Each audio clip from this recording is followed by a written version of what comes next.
is for European belt path. Not all, but most infant car seats on the market have the ability to be installed without a base.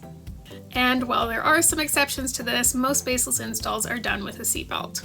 The belt path is the place that the seatbelt is meant to go when you're installing. A European belt path is when the belt path is behind the carrier on the back of the seat. And yes, even though it's called a European belt path, we have them on seats in North America.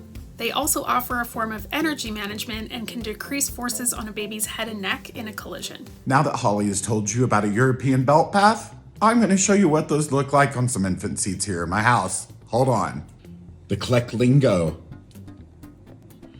The Britex Be Safe Gen 2. Cybex Cloud Q. Peg Paragonito.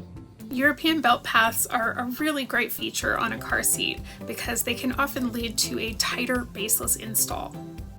For more expert baby and toddler safety tips, follow the Jamie Grayson and Safe Beginnings.